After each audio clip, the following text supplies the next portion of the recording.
Bueno, buenas tardes. Nuestro grupo está conformado por Erika Orduz, Camila Villarreal y quien les habla, Daniela Leal. En este caso nosotros tenemos en cuenta el caso clínico que es golpe de calor clásico.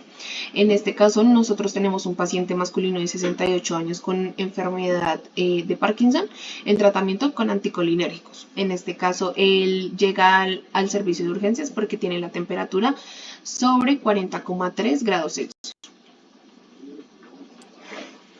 En este caso, ¿cuál fue el error conceptual más peligroso que cometieron?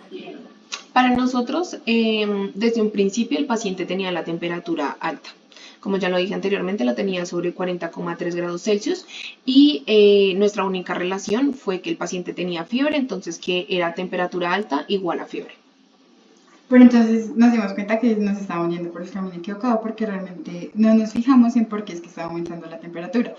Porque, bueno, si miramos todo el caso completo, pues el paciente tiene diferentes factores de riesgo, que es la edad de 68 años, tiene Parkinson, está tomando anticolinérgicos y estaba en medio de una ola de calor. Entonces ya había varias cosas que nos hacían pensar que no era una fiebre convencional. Aparte de eso, el hecho de que no tuviéramos en cuenta los demás signos vitales, que en realidad no estaban en lo correcto, pues simplemente como que dejamos el punto de que la temperatura era alta y ya. Entonces ahí ya pensamos como que eso no puede ser solo como una fiebre, porque más bien pareciera que el paciente estaba acumulando mucho calor y no lo podía como eliminar. Entonces ya eso nos cambia el razonamiento, porque en la fiebre el hipotálamo sube el set point, entonces el organismo decide que ahora su temperatura normal tiene que ser más alta, pero en la hipertermia esto no pasa. En este caso, el problema era que el paciente estaba expuesto a muchísimo calor y los anticolinérgicos podían disminuir la sudoración. Entonces, ¿qué pasa? El paciente simplemente no podía sudar adecuadamente y se estaba perdiendo el mecanismo principal para eliminar el calor. Entonces allá el concepto que empezamos a aplicar es que no toda temperatura alta tiene que ser una fiebre, sino más bien nos preguntamos si pues había aumentado el set point o si es que el cuerpo estaba acumulando tanto calor que no lo podía disipar. Entonces, para tener nuestro primer diagnóstico habría sido como incorrecto porque aparte de ser peligroso, pensamos simplemente, por pensar que simplemente era fiebre, el hecho de poder concentrarnos en los antipiréticos y buscar una infección no iba encaminado a lo que en realidad estaba pasando. Entonces, el paciente lo que necesitaba en ese momento era un enfriamiento activo. Entonces, bueno, pues sí, porque ya si dejamos avanzar la hipertermia, entonces la temperatura elevada empieza a producir lo que es el daño celular, si aparecen muchos problemas que una lesión renal, una alteración de la coagulación, daño neurológico o la falla multiorgánica. ¿Qué dato clínico cambió su diagnóstico? El dato que realmente nos hizo cambiar el diagnóstico siguió siendo la temperatura. Aunque fue lo que únicamente vimos al principio, después nos dimos cuenta que la temperatura junto con la piel seca, la ola de calor y el tratamiento con anticolinérgicos conllevaba a que dejáramos de pensar en que solo era fiebre. Entonces ya se empiezan como a conectar las cosas. Tenemos la temperatura de 40 grados, la hora de calor, la piel seca, los anticolinérgicos y que sobre todo no está disipando adecuadamente el calor. Entonces ahí ya no solamente pensábamos cómo tiene fiebre, qué infección tendrá, sino estábamos pensando por qué este paciente no puede eliminar correctamente el calor. Pues la verdad es que la respuesta ya está ahí porque pues el ambiente está aumentando la carga térmica y los anticolinérgicos estaban interfiriendo en la sudoración. Por esto nuestra interpretación pasó de ser de fiebre a hipertermia grave por un golpe de calor. Entonces ahí es cuando empiezan a aparecer los datos confirmatorios. Entonces ya no era solamente un problema de temperatura, sino también el CPK mayor a 12.000 nos hablaba de que este estaba presentando un daño muscular y la creatinina que estaba de 2,8 nos indica pues que también se estaba presentando un posible compromiso renal.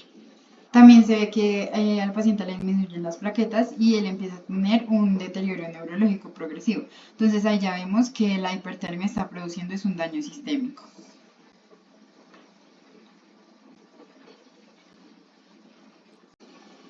En una cadena causal, explique la diferencia entre fiebre e hipertermia. Bueno, para entender bien pues como en este error que estábamos cometiendo, pues hay que comparar dos cosas. En la cadena de fiebre, entonces tenemos que primero pues están los mediadores inflamatorios, después va el COX-2, el PGE2, luego el hipotálamo aumenta el set point, la vasoconstricción y los escalofríos, y esto nos lleva a que se eleve la temperatura normal. O sea que en este caso, la fiebre, el cuerpo, o sea, en la fiebre, el cuerpo realmente está diciendo que la temperatura objetiva está ahora más alta. Por eso el hipotálamo cambia el set point. Y las prostaglandinas, especialmente la prostaglandina 2, son muy importantes en este proceso. En cambio, en la hipertermia pues ya pasa algo diferente, porque está la ola de calor, luego va el estrés térmico, la falla de la disipación, luego la acumulación de calor, aumento de la temperatura y luego sí se da el daño celular. Entonces es como que el hipotálamo no está diciendo que la temperatura normal tenga que ser 40 grados, sino el problema está en que el cuerpo está recibiendo o generando más calor del que puede eliminar.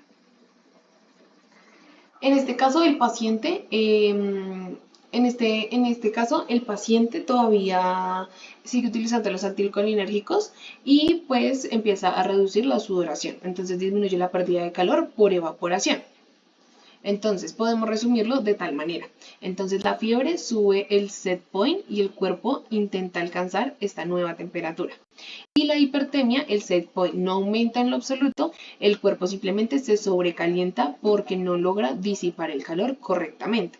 Entonces, en este caso lo que habíamos entendido era que la hipertemia no es simplemente una fiebre muy alta, sino que empieza a cambiar el mecanismo y por lo tanto el manejo pues es totalmente diferente.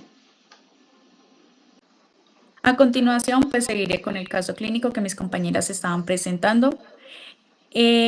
Aquí se evidenció un diagnóstico pues con signos vitales de una temperatura con 40 grados Celsius, una hipotensión de 82/48, una taquicardia de 132, un estupor, piel seca, CPK mayor a 12.000, elevación de creatinina a 2,8 miligramos sobre decilitros y una disminución de plaquetas. Estos hallazgos pues indicaron daño sistémico secundario a la hipertermia. Aquí la complicación más importante pues debió vigilarse fue desde un inicio la falla multiorgánica, pues ya que pudo comprometer, digamos, el sistema nervioso central, los riñones, cardiovascular, el sistema cardiovascular y la coagulación, aumentando significativamente pues un riesgo de muerte. El principio fundamental del manejo fue el enfriamiento activo inmediato, pues acompañado de líquidos intravenosos, soporte hemodinámico y manejo de complicaciones. Pues para que aquí que el problema principal fue el exceso de calor, pues se reduciera y rápidamente la temperatura detuviera pues el daño celular y evitar la progresión hacia la falla multiorgánica. Debido pues que también los antiepilépticos como el paracetamol no fueron útiles debido a que pues aumentaban el set point hipotalámico y pues esto solamente ocurre en la fiebre.